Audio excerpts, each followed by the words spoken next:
अस्सलाम वालेकुम। आज के इस वीडियो में हम अज़ान और इकामत यानी कि तकबीर जो कि जमात से पहले कही जाती है उसके बारे में कुछ बहुत ही ज़रूरी मसाइल की बात करेंगे जो कि आपकी ज़िंदगी में डेली पेश आते रहते हैं। सबसे पहला मसला है कि अगर किसी नमाज के वक्त कई मस्जिदों से एक साथ अज़ान की आवाज़ें आने लगें और आप सबका जवाब नहीं दे सकते हैं तो ऐसी सूरत में जिस मस्जिद में नमाज पढ़ने का इरादा है उस मस्जिद की अज़ान का जवाब दे दें। यानी कि जब तमाम मस्जिदों में एक साथ अज़ान शुरू हो जाए, क्योंकि बहुत से लोग ऐसी जगहों पर रहते हैं जहां पर बहुत सारी मस्जिदें होती हैं और उन तमाम मस्जिदों में नमाज का वक्त भी एक ही होता है, इसलिए अज़ान भी एक ही वक्त पर शुरू हो जाती हैं और एक साथ कई अज़ानों की आवाज़ें आने लगती हैं। तो इस वक्त हमारे लिए ये बहुत मुश्किल हो जाता है कि किस अज़ान का जवाब दें और किसका ना दें।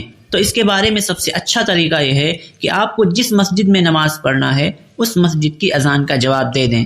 और अगर कोई ऐसा करे कि अज़ान सुनकर शुरू में खामोश रहे और जब मस्जिद में पूरी अज़ान हो जाए तो एक साथ सभी कलिमात को दोहरा दे, यानी कि एक साथ पूरी अज़ान का जवाब दे दे, तो ऐसे शख्स को भी जवाब देने की सुन्नत हासिल हो जाती है। यानी कि आप अज़ान के मुकम्मल हो जाने के बाद भी अज़ान का जवाब दे सकते हैं।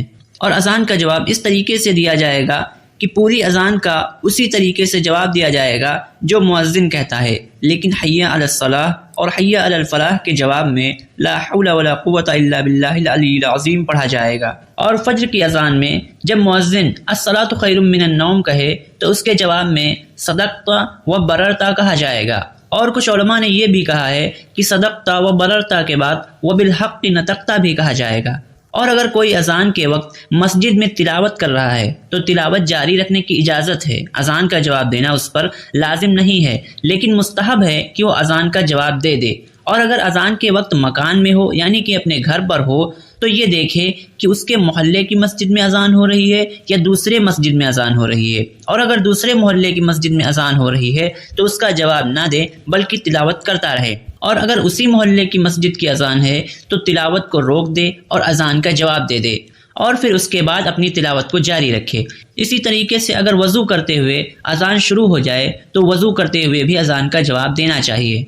लेकिन अगर कोई अज़ान के वक्त तालीम में मशगूल था यानी कि दीनी तालीम में, तो उसके लिए अज़ान के वक्त अपनी तालीम को रोक कर अज़ान का जवाब देना ज़रूरी नहीं है, बल्कि वो अपनी तालीम को, अपनी पढ़ाई को जारी रख सकता है। लेकिन ये दीनी तालीम के बारे में है, दुनियावी तालीम के बारे में नहीं है। इसी तरीके से बहुत से लोग अशहदु अन्ना मुहम्मदुर रसूलुल्लाह सुनकर अंगूठे आँखों पर फेरते हैं और उसको सवाब समझते हैं।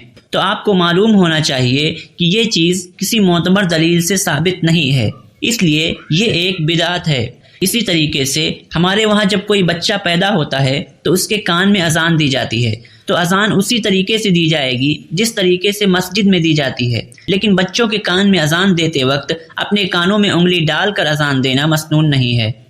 और बहुत बार ऐसा होता है कि जब हम मस्जिद में जाते हैं लेकिन मस्जिद में उस वक्त तक अज़ान नहीं हुई होती है, हालांकि जमात का टाइम भी करीब आ चुका होता है, तो अगर कोई चाहे तो सुन्नतें पढ़ सकता है। और अगर किसी ने सुन्नतें पढ़ ली और उसको मालूम नहीं था कि अभी अज़ान नहीं हुई है तो उसकी सुन्नतें हो जाएंगी, लेकिन बेहतर तो यही होता है कि सुन्नतें अज़ान के बाद ही पढ़ी जाएं। अगर कोई शख्स अकेले नमाज पढ़ रहा है तो उसके लिए भी अफजल ये है कि वो अज़ान व इकामत कहकर नमाज फ़र्ज़ अदा करे। लेकिन अगर शहर में अज़ान व जमात हो चुकी है तो आप बाद में शहर में रहने वाला कोई आदमी नमाज बिना अज़ान व इकामत के पढ़ता है तो भी कोई हरज नहीं है।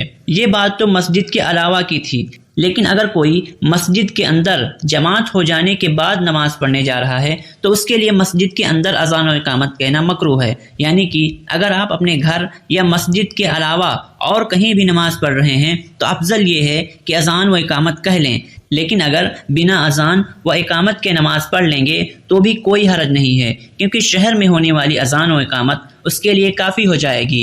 लेकिन अगर कोई मस्जिद में ही जमात ख़त्म होने के बाद नमाज पढ़ने आया है तो उसके लिए अज़ान व इकामत ये दोनों मकरूह हैं, वो अज़ान व इकामत नहीं कहेगा, इसी तरीके से नमाज पढ़ लेगा।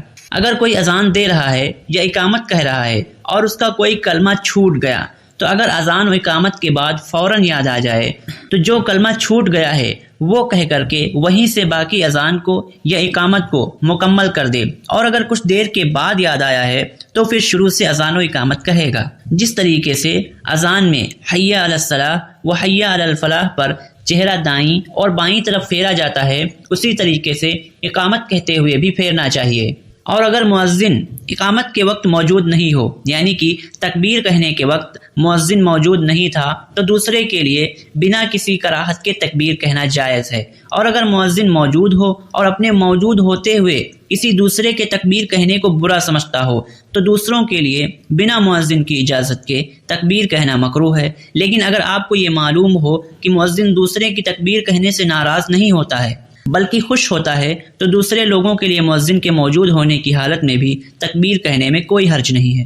اسی طریقے سے نماز میں اقامت کہنے والا کسی بھی صف میں ہو، چاہے کہیں بھی کھڑا ہو، تکبیر کہہ سکتا ہے۔ اس کے لیے یہ ضروری نہیں ہے کہ وہ پہلی ہی صف میں ہو، امام کے بالکل پیچھے ہو، یا دائیں طرف ہو یا بائیں طرف ہو۔ تکبیر کہنے کے لیے اس طریقے کی کوئی شرط نہیں ہے، بلکہ جہاں سے بھی چاہے تکبیر کہہ سکتا ہے۔